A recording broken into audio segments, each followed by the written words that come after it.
Hey, c'est Logan et je te propose un petit récap de ce qui s'est passé cette semaine dans la pop culture. Bienvenue dans Pop Actu.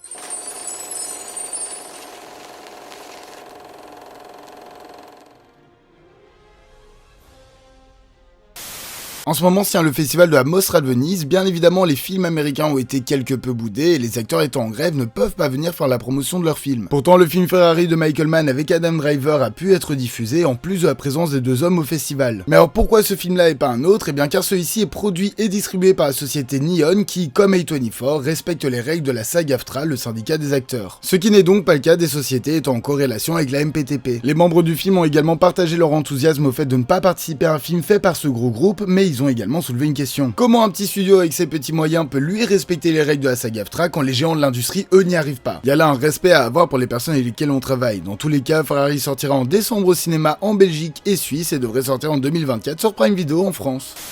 Alors, je réexplique une énième fois pour les trois du fond qui n'auraient pas suivi. Cet été sont sortis le même jour Barbie de Greta Gerwig et Oppenheimer de Christopher Nolan, et le fait d'avoir deux films si différents a créé le même Barbenheimer, contraction des deux films. Et le délire va encore plus loin car Charles Benz, producteur du studio spécialisé dans les nanars Full Moon, lance un projet de film Barbenheimer. Nous avons eu une première image teaser, un slogan qui dit « Bonne idée, bombe à explosion imminente », ainsi qu'un synopsis qui est spécial, je dirais. Perdu dans Dollsville, une bande de poupées excédées dirigée par le Dr Barbenheimer se lance dans la construction d'une bombe atomique. Leur mission? Faire tomber le patriarcat. Alors que la bataille des sexes s'intensifie, Barbenheimer et son groupe de beauté finiront-elles par faire exploser plus de choses que prévu. Le film n'a pas encore annoncé de réalisateur ou de casting, mais il devrait commencer son tournage le mois prochain pour une sortie prévue aux fêtes de fin d'année. Le tournage pourra avoir lieu malgré la grève car il s'agit d'un studio indépendant et du moment qu'il respecte la règle de la SAG-AFTRA, tout devrait bien aller. Bref, ça a l'air d'être un beau délire, ça sera au public de choisir si le même ne va pas trop loin.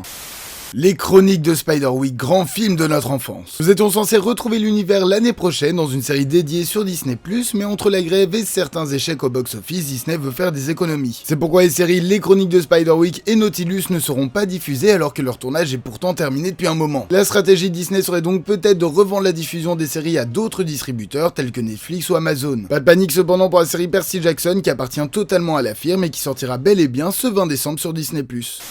Killers of the Flower Moon, prochain projet de Martin Scorsese, fait parler de lui depuis un moment. Tout d'abord diffusé à Cannes, il était déjà connu que le film devrait sortir sur Apple TV+, le 20 octobre, et des sorties en salle avec certains cinémas, mais seulement aux US. Et c'est avec une grande surprise qu'Apple décide finalement de sortir le film en salle dans le monde entier. Pour l'occasion, 2 nouvelles affiches ont été diffusées. Rendez-vous donc le 18 octobre pour découvrir le film de 3h26.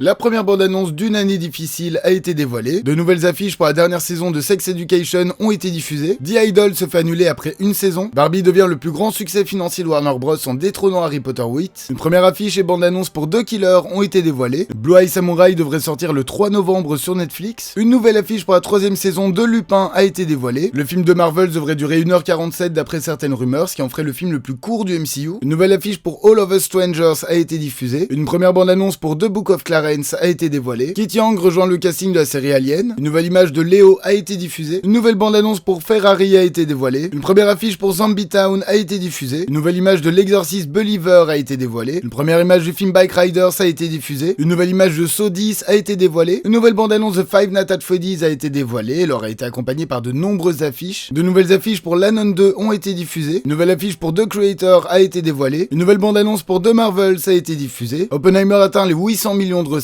et devient le deuxième plus gros succès pour un film R-rated, succédant à Deadpool 2. Élémentaire 2 serait en projet. Une nouvelle affiche dégueulasse pour Spy Kids Armageddon a été dévoilée. Une nouvelle bande-annonce pour la 3e saison de Chucky a été diffusée. La saison 2 d'Arcane devrait sortir en hiver 2024. Un premier teaser pour Le Garçon et le Héron de Miyazaki a été dévoilé. My Adventures with Superman aura droit à une seconde saison. Une première image d'Aztec Batman Clash of Empires a été dévoilée. Wish devrait durer 1h32. La série Avatar de Netflix devrait sortir en février 2024. Le personnage d'Andy devrait être de la partie dans Toy Story 5, le film prévoit une sortie en juin 2025. Et pour finir, on va faire un petit point Marvel avec les nouvelles dates des prochains projets. La saison 2 de What If sortira en décembre, Echo sortira en janvier 2024, Agatha Coven of Chaos devient Darkhold Diaries et sortira en automne 2024, Daredevil Born Again, Ironheart et Wonder Man sont décalés, eux, à des dates indéfinies.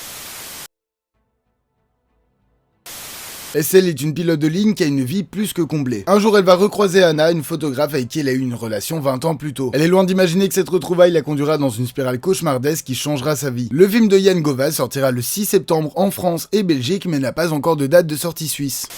François Sentinelle est un policier reconnu à La Réunion, mais en dehors de ses heures de travail, il est aussi un chanteur de charme qui avait eu un grand succès des années auparavant. Ça fait maintenant 15 ans qu'il essaie de retrouver son succès d'antan, et même quand une affaire de kidnapping et de meurtre se déclare, Sentinelle ne pensera qu'à la production de son album. Jonathan Cohen en chanteur de charme et flic en chemise à fleurs, ça sera ce 8 septembre sur Prime Video.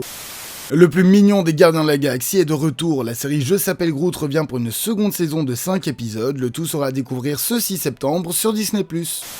Et voilà, ce 55e épisode de Pop Actu est maintenant terminé. Merci de l'avoir suivi jusqu'au bout. N'oubliez pas de liker, partager, commenter et vous abonner. Ce sont une fois de plus les plus grands soutiens pour la chaîne. Moi je vous dis à la semaine prochaine. Passez une bonne soirée.